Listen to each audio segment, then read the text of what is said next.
오늘은 예수님께서 성경에서는 본동네라고 그러는데 다른 성경에서는 가버나움 동네 이렇게 되어 있습니다. 중풍병자를 낫게 하신 기록을 우리가 통해서 이 기록이 오늘 우리 시대에 주는 메시지가 어떤 것인지 깊이 생각해 보도록 하겠습니다. 이 말씀은 마태복음과 마가복음, 누가복음에 동일하게 기록되어 있는데 마가복음과 누가복음에는 비교적 자세하게 아주 디테일하게 이렇게 기록되어 있는 데 반해서 마태복음에는 아주 간단하게 기록되어 있습니다. 마가복음에는 이렇게 되어 있어요. 수일 후에 예수께서 다시 가버나움에 들어가시니 집에 계신다는 소문이 들린지라 많은 사람이 모여서 문 앞까지도 들어설 자리가 없게 되었는데 예수께서 그들에게 도를 말씀하시더니 사람들이 한 중풍병자를 4사람에게 메워 가지고 예수께로 올세 무리들 때문에 예수께 데려갈 수 없으므로 그 계신 곳에 지붕을 뜯고 구멍을 내고 중풍병자가 누운 상을 달아내리니 예수께서 그들의 믿음을 보시고 중풍병자에게 이르시되 작은 자야 내 죄의 사함을 받았느니라 하시니 라고 이렇게 시작되어 되고 있고 누가복음에도 마태복음보다는 좀 더 자세하게 그 4사람이 이 중풍병자를 메고 또 지붕을 뜯어내고 이런 아주 그 자세한 이런 기록들이 있는 것을 볼 수가 있습니다. 마태복음에는 왜 그 마가복음과 누가복음에 기록된 그 자세한 얘기들이 없을까? 그렇게 자세하게 간단하게 기록한 뜻은 없을까? 이렇게 곰곰이 생각해 보게 되는데요.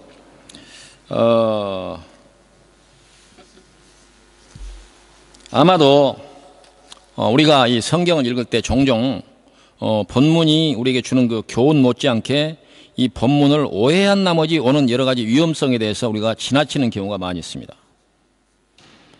그와 같은 것들을 우리가 주의 깊게 성경을 보아야 되는데 예수님께서 그리고 하나님께서 이 말씀을 통해서 우리에게 들려주시는 그 메시지에 우리가 주의를 기울이지 않고 그렇지 않는 다른 부분에 우리가 주의를 기울이는 나머지 그 예수님께서 우리에게 들려주시려고 하는 그 본문 메시지를 진정한 그 뜻을 놓쳐버리는 그런 경우가 있는데 마태복음에서 이렇게 지붕을 뜯어내고 4사람이 이렇게 힘겹게 중풍 환자를 옮기는 이 과정이 생략된 것은 매우 큰 중요한 이유가 있다. 그런 얘기입니다. 이 마태복음만 보고 오늘 본문 마태복음만 보게 되면 어떻게 이 그 중풍병자를 옮겼는지에 대해서 자세히 알 수가 없습니다. 어떤 면에서는 예수님께서 이 마태복음에서는 자세히 알 수 없게 하셨다 이런 얘기. 자세히 알게 하시기를 원하시면 자세하게 기록했을 것이다 이런 얘기. 그러니까 마태복음에서는 마가복음과 누가복음에서 이 자세하게 기록된 내용이 생략된 깊으신 뜻이 있다. 그런 얘기입니다. 그래서 오늘 이 말씀이 우리에게 주는 이제 가장 중요한 메시지와 함께 이 말씀을 오해할 그 그런 위험성을 오늘 마태복음에서는 차단했다. 그렇게 생각할 수가 있습니다. 만약에 마태복음에 이 기록이 없고 마가복음과 누가복음에만 이 기록이 있다고 한다면 자칫하면 이 본문이 우리에게 전하는 그런 그 교훈 외에 결론적으로 말씀을 드리면 예수님은 우리의 죄를 사하실 수 있는 분이다라고 하는 이 사실을 강조하기 위해서 이 말씀을 주셨는데 이 강조되는 이 메시지 외에 사람들이 얼마나 노력을 했느냐라고 하는 이런 식으로 발전하게 되면 이 말씀이 주는 그 메시지와 함께 굉장한 대단한 위험 속으로 빠져 들어간다 그런 말입니다. 오늘 우리나라 한국교회의 그 열심과 뜨거움은 세계 어느 나라 교회 못지 않지만 이 위험성을 간과한 나머지 오늘 한국교회가 본질에서 벗어나서 다른 길로 접어들고 있다는 그런 지적을 피할 수가 없다 그런 말입니다. 다시 말하면 성경은 얼마나 많은 노력을 통해서 자기가 얻고자 하는 것을 얻을 수 있느냐라고 하는 것을 가르치는 그런 내용으로 되어 있지 않고, 성경은 하나님께서 얼마나 큰 은혜 가운데서 우리를 부르시고 있는가를 설명하는 것인데, 자칫하면 중풍병자를 메고 온 그 사람들의 노력에 주목한 나머지 우리도 이렇게 하자 이렇게 얘기가 되면 이건 새마을 성공 사례를 발표하는 그런 내용과 같이 된다. 이 세상에 그런 류의 강연들이 얼마든지 있습니다. 잘 살아보세요. 하면 된다. 무에서 유를. 성경은 그런 내용이 아님에도 불구하고 성경도 그렇게 해석되어지는 경우가 너무도 많다 그 말이에요.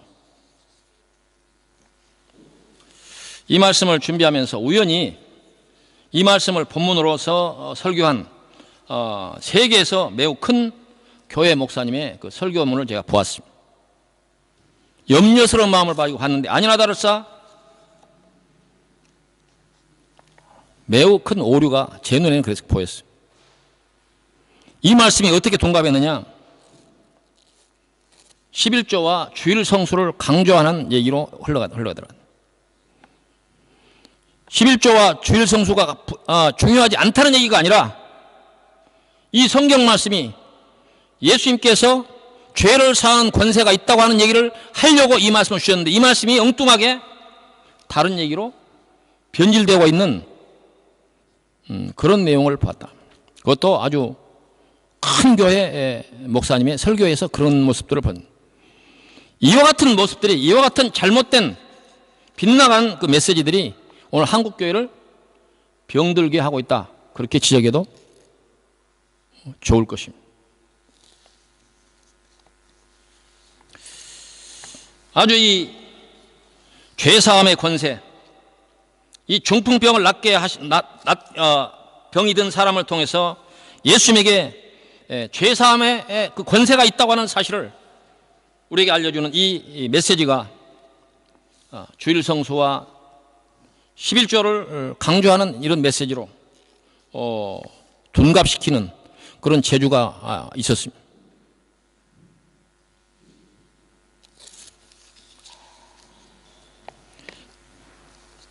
성경은 말씀드린 것처럼 인간이 어떻게 노력을 해서 어떤 수고를 해서 복을 받을 수 있는가를 설명하는 그런 책이 아닙니다.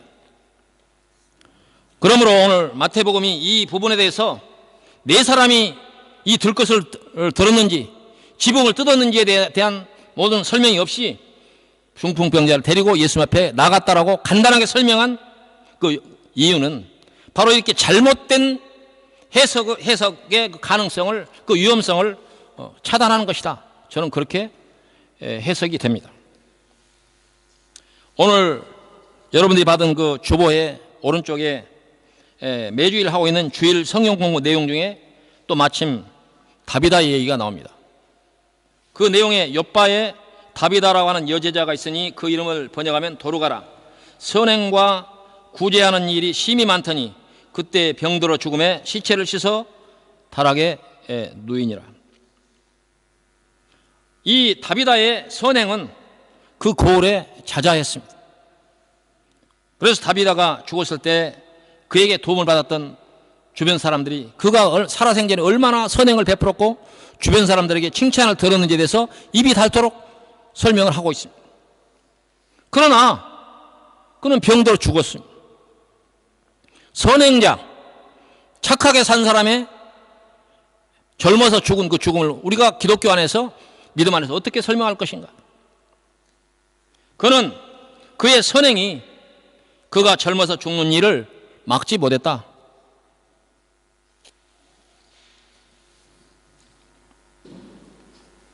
생사화복, 인간의 생사화복은 하나님의 절대적 주권에 속하는 것입니다. 누구도 이의를 제기할 수 없습니다. 왜 쟤는 착한데 죽었어요? 얘는 왜 죄만 지는데 오래 살았어요? 그렇게 얘기할 수 없어요. 그게 성경의 본질입니다. 근데 이와 같은 것을 선행자는 오래 살고 죄진 사람은 당장 천벌을 받고 이렇게 변질될 위험성이 있다고 말이죠. 그건 성경이 심각하게 왜곡이 되는 것이다. 왜곡. 변질되는 것이다. 사무엘상 2장 6절과 7절에 여호와는 죽이기도 하시고 살리기도 하시며 수월에 내리기도 하시고 거기에서 올리기도 하시는도다. 여호와는 가난하게도 하시고 부하게도 하시며 낮추기도 하시고 높이기도 하시는도다. 이것은 하나님의 그 절대적 주권을 설명을 하는 내용입니다. 누구도 이의를 제기할 수 없다. 어떤 상황도, 물론 우리 마음에 섭섭함도 있겠죠. 하나님 너무하십니다. 이렇게 착한 사람을 어떻게 그렇게 할 수 있습니까? 어떻게 저렇게 천하의 나쁜 놈을 목에 살이 쪄가지고 고개가 안 돌아가도록 잘 살고 소욕을 다 하도록 살게 하십니까? 그렇게 얘기할 수 있습니다. 그러나 그것은 하나님의 뜻을 오해한 것이다. 기독교 밖에서 기독교를 오해한 사람들은 기독교도 권선징악의 교리와 같다, 이렇게 얘기합니다. 선을 권장하고 악을 징계한다. 그래서 세속적인 그런 다른 종교를 포함해서 세속적인 도덕과 윤리를 주장하는 다른 어떤 집단 부류와 같다. 그러니까 예수 안 믿어도 착하게 살면 된다. 나는 예수 믿는 아무개보다도 훨씬 더 착하게 살지 않느냐, 이렇게 말하는 그런 경우를 많이 듣게 됩니다. 그러지 않습니까?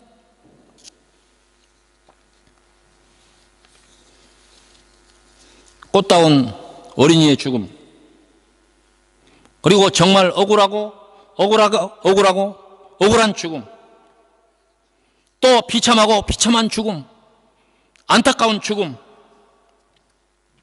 이런 죽음 앞에서 하나님이 행하시는 일 앞에서 사람들은 하나님 어떻게 선하신 하나님이 그런 하나님이라고 이렇게 이의를 제기합니다.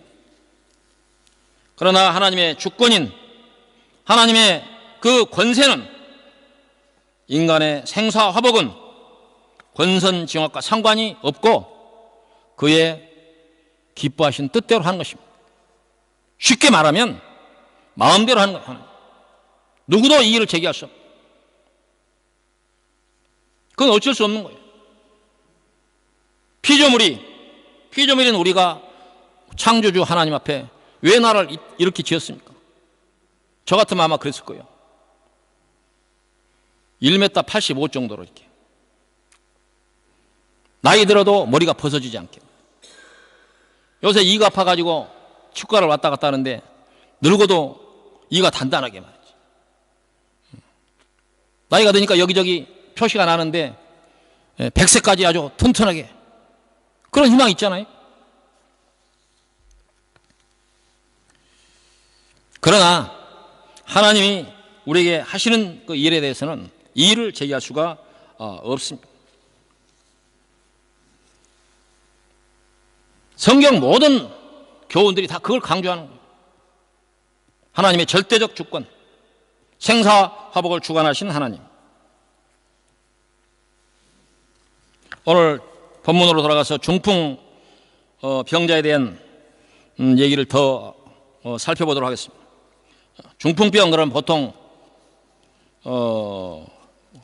현대적인 그런 이 의학 어휘로서는 뇌경색, 뇌출혈 뭐 이렇게 설명이 되는데, 뇌출혈은 그 뇌가 문제가 발생한 그 과정을 뇌출혈이라고 하고, 그 과정을 통해서 이제 나중에 나타난 그런 현상들을 뇌경색, 쉽게 말하면 자기 몸을 자기가 가눌 수 없는 상태가 된다. 그것이 바로 중풍병이라고 할 수가 있습니다.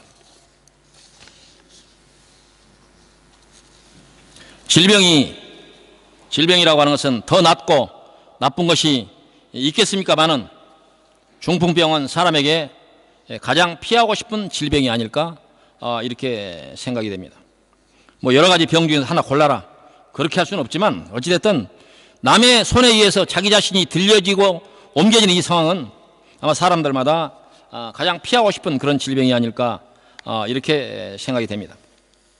오늘 이 예수님에게로 옮겨지는 이 들것에 의해서 옮겨지는 이 환자는 매우 중증 환자로 보여집니다. 혼자 스스로 할 수 있는 일이 아무것도 없는 그런 사람입니다. 이런 사람은 먹어줘야 하고 옷도 입혀줘야 되고 또 씻어줘야 되고 온갖 이동도 남의 손이 없이는 불가능할 것입니다. 이런 일이 우리에게 일어나면 안 되겠지만 이런 일은 우리에게 부득이 일어나는 경우가 있습니다. 질병은 안 걸리는 것이 가장 좋은 일이긴 하지만 병에 안 걸리고 사는 사람이 누가 있겠습니까? 불로초를 구하는 성인도 힘 있는 왕도 다 병이 들어서 죽었습니다. 그래서 사람들은 이 죽고 사는 문제에 대해서 매달리게 되어 있습니다. 인간의 한계죠. 인간으로 이 세상에 태어난 사람들은 누구든지 이 죽는 문제에 대해서 두려워합니다. 그래서 어떻게든지 이 죽는 문제로부터 자유함, 죽는 문제로부터 해결책을 이제 찾으려고 노력해왔던 것이 인류의 역사입니다. 그러므로 오늘 예수님에게서 들것에 의해서 들려져 오는 이 중풍병자를 바라볼 때 사람들의 관심은 저 사람의 병이 나을 수 있을 것인가? 저 불편하고 이제 움직일 수 없는 이 환자가 나을 것인가? 아마 그것이 모든 사람들에게 관심일 것입니다. 예수님이 과연 저 사람을 낫게 할 수 있을까? 그것이 세상의 눈이고 그것이 바로 세상 사람들의 눈이라고 할 수가 있습니다. 근데 예수님은 여기서 매우 엉뚱한 얘기를 합니다. 사람들의 기대에 아마 그런 얘기를 기대했을 거예요. 병자야, 내 병이 나았느니라. 내 침상 들고 걸어가라. 얼마나 멋있겠어요. 그러나 예수님은 그런 기대와는 달리 2절에 보니까 작은 자야 안심하라. 내 죄의 사함을 받았느니라.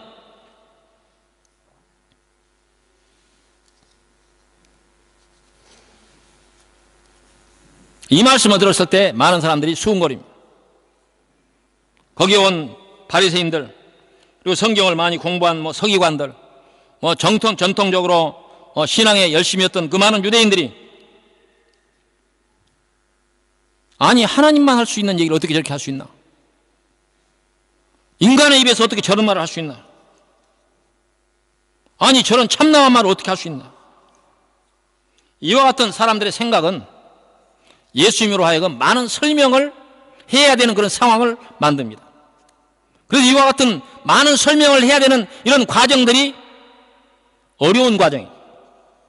왜냐? 많은 말을 해야 되고 많은 말을 해도 또 못 알아듣는 사람은 또 못 알아듣기 때문에 그렇습니다. 그러나 사람들에게는 그렇게 설명하는 것이 오히려 쉬울지도 모릅니다. 그러나 예수님은 내 죄의 사함을 받았느니라 이렇게 말씀하심으로써 많은 얘기가 필요한 상황을 만듭니다. 쉽지 않은 대답을 하고 있습니다. 그건 결국 무슨 얘기냐? 바로 사람들이 기대하는 육신을 어떻게 낫게 하느냐, 어떻게 건강하게 세상을 살 수 있느냐, 건강하게 행복하게 오래오래 다른 사람들 부러워하며 살 수 있냐 라고 하는 것에 대해서 예수님은 주목하지 않고 그의 영혼에 대해서 주목을 합니다. 내 죄의 사함을 받았느니라 라고 하는 것은 장차 그 영혼의 미래에 대해서 결정적으로 중요한 문제인데 예수님은 그런 부분에 주목을 했지만 세상 사람들은 그렇지 않았습니다. 예수님을 찾아서 이제 구름대처럼 몰려드는 모든 군중들, 그 사람들이 예수님께서 말씀하신 내 죄의 사함을 받았느니라 그런 말씀을 듣기 위해서 온 것은 아닙니다. 요한복음 6장 26절 이하에 보면 너희가 나를 찾는 것은 표적을 본 까닭이 아니요 떡을 먹고 배부른 까닭이로다. 썩을 양식을 위하여 일하지 말고 영생하도록 있는 양식을 위하여 하라. 이 양식은 인자가 너에게 주리니 인자는 아버지 하나님께서 인치신 자니라. 여기서 썩을 양식이라고 하는 것은 썩을 것은 뭐냐? 썩을 것은 바로 우리의 육신입니다. 우리의 육신은 먹어도 일시적으로는 배부르고 즐겁겠지만 또 우리의 육신은 좋은 약을 쓰고 좋은 의술을 동원해서 건강해지고 오래 살 수도 있지만 결국 썩을 육신이다. 썩을 육신. 모든 사람들은 이 썩을 육신을 위해서 일하는 거예요. 언젠가 썩어져 썩어서 냄새날 육신을 위해서 일하는 것이 인생입니다. 그러나 예수님은 썩을 육신을 위해서 오신 것이 아니라 영원히 살 수 있는 그 영혼을 구원하기 위해서 이 세상에 오셨고, 그러므로 그에게 대한 관심이 내가 죄사함을 받을 수 있느냐 없느냐 이것이 중요하기 때문에 그 자리에서 많은 사람들에게 내게 죄사함의 권세가 있다고 하는 사실을 알리는 것이 이 사람이 중풍병이 낫느냐 안 낫느냐보다도 훨씬 더 중요하다고 예수님께서 가르치시고자 한 것이다. 바로 예수님은 중풍병자를 보았을 때 그의 불편한 몸을 본 것이 아니라 그의 영혼을 주목을 하신 것입니다. 그리고 그에게 믿음이 있음을 보았다라고 기록되어 있습니다. 오늘 중풍 걸린 사람과 그를 메고 오는 사람들은 여러 가지로 마가복음과 누가복음에 기록된 대로 우리가 생각해 보면 쉽지 않은 대단한 그 어떤 결의를 가진 그런 사람들처럼 보입니다. 많은 사람이 있어서 그 길을 헤치고 하는 것도 힘들겠지만 또 남의 지붕 올라가서 지붕 뜯어내는 일도 힘들고 또 줄로 매달아내는 것이 대단히 그렇게 간단한 일은 아니었고, 이와 같은 그 디테일한 기록들은 앞서서 말씀하신 것처럼 그들이 얼마나 많이 수고하고 예수님에게 왔다고 하는 사실을 기록한 것이냐, 그리고 예수님께서 그들이 얼마나 많은 수고를 크게 모험되게 했는가를 많은 사람들에게 설명하고자 했던 것인가, 그리고 그 수고가 그들의 수고가 그들의 땀이 그들의 각고의 노력이 그들의 믿음을 증거하는 것인가. 사람들은 그렇게 생각할지 모릅니다. 한번 생각해 봅시다. 결심이 서고 행동을 하는 것입니까? 아니면 일을 하다 보니 결심이 서는 것입니까? 내 마음에 결심이 섰을 때 행동이 옮기는 거지, 행동이 옮기다 보니까 결심이 섰다? 이 네 사람의 들것을 든 사람들이, 그리고 들것에 실려 가는 사람이 그 군중을 뚫고 가다 보니까 도중에 믿음이 생깁니까? 그 이전에 그들은 예수님께 가면 우리는 분명히 이 병을 나을 수 있다라고 하는 믿음이 전제되었을 것입니다. 예수님은 그것을 보았다 그 말. 그러지 않습니까? 믿음은 용기를 갖게 되고, 믿음에서 능력이 나타나고, 믿음에서 우리가 기대하는 좋은 결과가 나타난 것입니다. 열심은, 노력은, 수고는 믿음의 결과이지 그 열심이 믿음을 말하는 것은 아니다. 예수님은 그들에게 그 믿음이 있다고 하는 사실을 아셨습니다. 어떻게 알았느냐? 묻지 마세요. 예수님이 그냥 아신 거예요. 아신 거예요. 그게 중요하지 않습니까? 그들의 믿음이 있었다라고 하는 것을 예수님께서 그렇게 말씀하셨으니까 그 점이 중요한 거예요. 믿음이 있느냐 없느냐 그게 중요하다는 거예요. 얼마나 수고하고 얼마나 땀을 흘리냐 그것은 차후 다른 문제라 말이에요. 다른 문제. 세상의 덕목이나 세상의 교훈을 위해서 거의 필요한 부분이 있긴 하지만, 그러나 예수님의 이 능력, 죄사함의 권세를 설명하는 일에서는 그렇게 중요한 문제는 아니다. 그런 말입니다. 3절 이하에 보니까 어떤 서기관들이 속으로 이르되 이 사람이 신성을 못 오가도다. 예수께서 그 생각을 하시고 이르시되 너희가 어찌하여 마음에 악한 생각을 하냐, 내 죄사함을 받았느니라 하는 말과 일어나 걸어가라 하는 말 중에 어느 것이 쉽겠느냐. 그러나 인자가 세상에서 죄를 사하는 권능이 있는 줄을 너희로 알게 하려 하노라. 오늘 본문의 가장 큰 메시지는, 가장 강조되어야 할 메시지는 바로 이것입니다. 죄를 사하는 권세는 서기관들이나 유대인들이 생각했던 것처럼 하나님만, 이 세상에 하나님만 할 수 있는 일입니다. 죄를 사하는 권세. 그러므로 예수님께서 내 죄사함을 받았느니라 이렇게 말씀하심으로써 예수님 자신이 하나님이라고 하는 사실을 여기서 얘기하는 거예요. 내가 하나님이야. 그래서 이 바리새인들이 참나마다다. 어떻게 하나님을 참칭하느냐, 어떻게 사람이 네가 하나님이라고 말하냐, 그렇게 얘기한 거예요. 성경에 그렇게 자세히 기록되어 있지 않았지만 그런 말입니다. 예수님께서는 이 중풍병자를 낫게 하시는 일을 통해서 본인이 하나님이라고 하는 사실을 많은 사람들에게 알게 하셨습니다. 마태복음 28장 18절 이하에 보면 예수께서 나와 말씀하여 이르시되 하늘과 땅의 모든 권세를 내게 주셨으니 그러므로 너희는 가서 모든 민족을 제자로 삼아 아버지와 아들과 성령의 이름으로 세례를 베풀고 내가 너희에게 분부한 모든 걸 가르쳐 지키게 하라. 볼지어다 내가 세상 끝날까지 너희와 항상 함께 있으리라. 하늘과 땅의 모든 권세를 내게 주셨다라고 말씀하고 있습니다. 그리고 요한복음에는 세상의 모든 것이 창조되어질 때 바로 예수님이 없이 된 것이 없다라고 못 받고 있습니다. 그렇게 해서 예수님께서는 이 많은 사람들 앞에서 중풍병자가 병이 낫는 그 일을 통해서 사람들이 기대하는 그 기대는 아니었지만 그 사람들에게 나에게 내가 바로 죄 사는 권세가 있다. 내가 바로 너희들이 바라는 오랜 역사 속에서 기다렸던 그 메시아, 그 그리스도라고 예수님께서 말씀하시고 있는 것입니다. 사람에게 중풍병을 우리에게 걸린 병을 낫게 하는 일이야말로 중요할 것입니다. 죽을 목숨이 살아난다는 것이 얼마나 중요하겠습니까만은 그러나 그 중요한 일보다도 더욱더 중요한 일은 예수님이 하나님이 된다고 하는 사실과 예수님에게 바로 죄사함의 권세가 있다고 하는 사실이 더욱 중요하기 때문에 예수님께서는 오늘 이 말씀을 통해서 내게 죄사하는 권세가 있다라고 가르치고 계시는 것입니다. 우리가 배워야 할 것은 다른 것이 아닙니다. 중풍병자를 메고 오는 그 사람들의 열심을 배우라는 것이 아니라 바로 예수님에게 죄사함의 권세가 있다고 하는 사실을 알아야 되는 것입니다.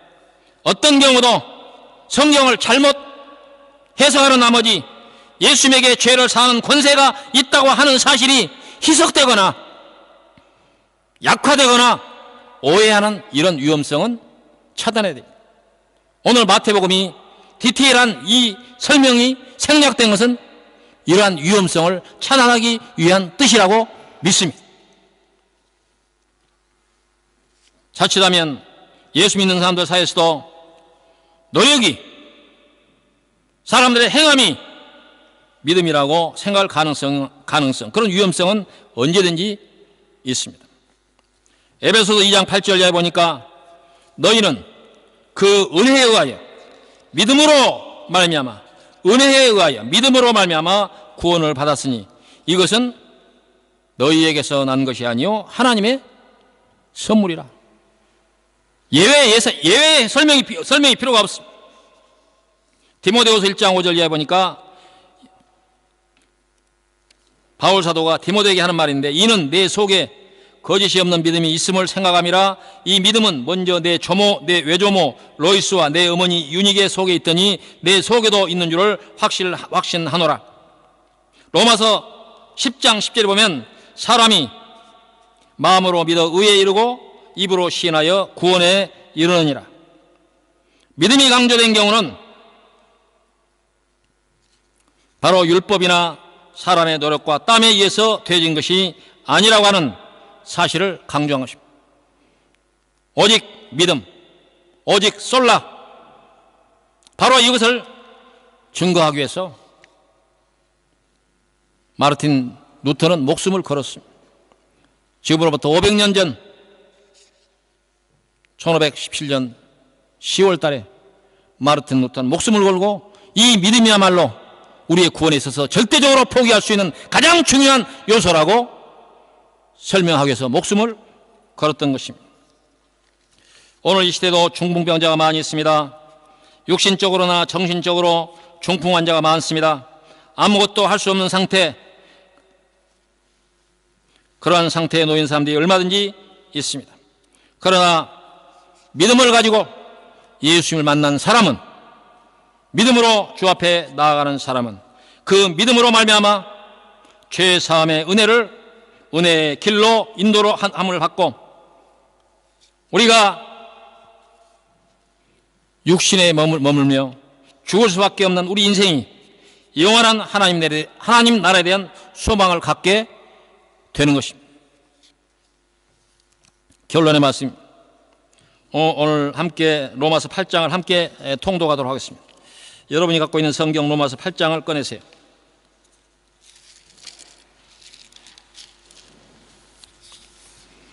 한 목소리로 좀 기니까 조금 속도감 있게 함께 읽어나가도록 하겠습니다. 로마서 8장 1절부터 옆에 사람 목소리를 청중하면서 낭낭하고 즐거운 마음으로 또 깊이 생각하면서 읽으시길 바랍니다. 시작. 그러므로 이제 그리스도 예수 안에 있는 자에게는 결코 정죄함이 없나니 이는 그리스도 예수 안에 있는 생명의 성령의 법이 죄와 사망의 법에서 너를 해방하였음이라. 율법이 육신으로 말미암아 연약하여 할 수 없는 그것을 하나님은 하시나니 곧 죄로 말미암아 자기 아들을 죄 있는 육신의 모양으로 보내어 육신의 죄를 정하사 육신을 따르지 않고 그 영을 따라 행하는 우리에게 율법의 요구가 이루어지게 하려 하심이니라. 육신을 따른 자는 육신의 일을, 영을 따르는 자는 영의 일을 생각하나니 육신의 생각은 사망이요 영의 생각은 생명과 평안이니라. 육신의 생각은 하나님과 원수가 되나니 이는 하나님의 법에 굴복하지 아니할 뿐만 아니라 할 수도 없음이라. 육신에 있는 자들은 하나님을 기쁘시게 할 수 없느니라. 만일 너희 속에 하나님의 영이 거하시면 너희가 육신에 있지 아니하고 영에 있나니 누구든지 그리스도의 영이 없으면 그리스도의 사람이 아니라. 또 그리스도께서 너희 안에 계시면 몸은 죄로 말미암아 죽은 것이나 영은 의로 말미암아 살아 있는 것이니라. 예수를 죽은 자 가운데서 살리신 이의 영이 너희 안에 거하시면 그리스도 예수를 죽은 자 가운데 살리신 이가 너희 안에 거하시는 그의 영으로 말미암아 너희 죽을 몸도 살리시리라. 그러므로 형제들아 우리가 빚진 자로 돼 육신에 져서 육신대로 살 것이 아니니라. 너희가 육신대로 살면 반드시 죽을 것이로되 영으로서 몸의 행실을 죽이면 살리니 무릇 하나님의 영으로 인도함을 받은 사람은 곧 하나님의 아들이라. 너희는 다시 무서워하는 종의 영을 받지 아니하고 양자의 영을 받았으므로 우리가 아바 아버지라 부르짖느니라. 성령이 친히 우리의 영과 더불어 우리가 하나님의 자녀인 것을 증언하시나니 자녀이면 또한 상속자 곧 하나님의 상속자요 그리스도와 함께한 상속자니 우리가 그와 함께 영광을 받기 위하여 고난도 함께 받아야 할 것이니라. 생각하건대 현재의 고난은 장차 우리에게 나타날 영광과 비교할 수 없도다. 피조물이 고대하는 바는 하나님의 아들들이 나타나는 것이니 피조물이 허무한데 굴복하는 것은 자기의 뜻이 아니요 오직 굴복하게 하시는 이로 말미암음이라. 그 바라는 것은 피조물도 썩어짐의 종로로 안 돼서 해방되어 하나님의 자녀들의 영광의 자유에 이르는 것이니라. 피조물이 다 이제까지 함께 단식하며 함께 고통을 겪고 있는 것을 우리가 아느니라. 그뿐 아니라 또한 우리 곧 성령의 처음 익은 열매를 받는 우리까지도 속으로 단식하여 양자될 것 곧 우리 몸의 속량을 기다리니라. 우리가 소망으로 구원을 얻었음에 보이는 소망이 소망이 아니니 보는 것을 누가 바라리요. 만일 우리가 보지 못한 것을 바라면 참음으로 기다릴지니라. 이와 같이 성령도 우리의 연약함을 도우시나니 우리는 마땅히 기도할 바를 알지 못하나 오직 성령이 말할 수 없는 탄식으로 우리를 위하여 친히 간구하시니라. 마음을 살피신 이가 성령의 생각을 아시나니 이는 성령이 하나님의 뜻대로 성도를 위하여 간구하심이니라. 우리가 알거니와 하나님을 사랑하는 자 곧 그의 뜻대로 부르심을 입은 자들에게는 모든 것이 합력하여 선을 이루느니라.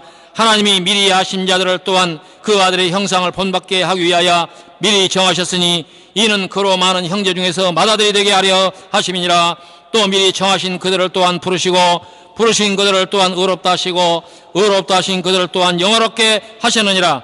그런즉 이 일에 대하여 우리가 무슨 말하리요. 만일 하나님이 우리를 위하시면 누가 우리를 대적하리요. 자기 아들을 아끼지 아니하시고 우리 모든 사람을 위하여 내주시니가 어찌 그 아들과 함께 모든 것을 우리에게 주시지 아니하겠느냐. 누가 능히 하나님께서 택하신 자들을 고발하리요. 의롭다 하신 이는 하나님이시니 누가 정죄하리요. 좋으실 뿐만 아니라 다시 살아나신 이는 그리스도 예수시니 그는 하나님의 우편에 계신 자요 우리를 위하여 간구하시는 자시니라. 누가 우리를 그리스도의 사랑에서 끊으리요. 환난이나 곤고나 박해나 기근이나 적신이나 위험이나 칼이랴. 기록된 바 우리가 종일 주를 위하여 죽임을 당하게 되며 도산을 당할 양같이 여김을 받았나인가 함과 같으니라. 그러나 이 모든 일에 우리를 사랑하신 이로 말미암아 우리가 넉넉히 이기느니라. 내가 확신하노니 사망이나 생명이나 천사들이나 권세자들이나 현재일이나 장래일이나 능력이나 높음이나 기쁨이나 다른 어떤 피조물이라도 우리를 우리 주 예수 그리스도 안에 있는 하나님의 사랑에서 끊을 수 없으리라. 아멘. 기도하겠습니다. 사랑과 은혜가 풍성하신 하나님, 우리들의 발걸음을 복된 자리로 인도하시고 주의 음성을 듣게 하시고 깨닫게 하시고 격려하시니 고맙습니다. 우리가 수고로 말미암아 이 세상에 되어진 일처럼 우리가 하나님 앞에 나아가는 것이 아니라 하나님께서 은혜로 값없이 저희들을 부르사 예수 그리스도께서 흘리신 보혈의 공로로 말미암아 우리를 하나님의 자녀 삼아주신 줄로 믿습니다. 값없이 주신 그 은혜를 우리가 감사하면서 우리의 삶 가운데서 내리신 하나님의 은혜를 찬송하면서 감동하면서 감격하면서 늘 감사하면서 살 수 있도록 인도하여 주시옵소서. 감사를 돌렸고 예수님 이름으로 기도하옵나이다. 아멘.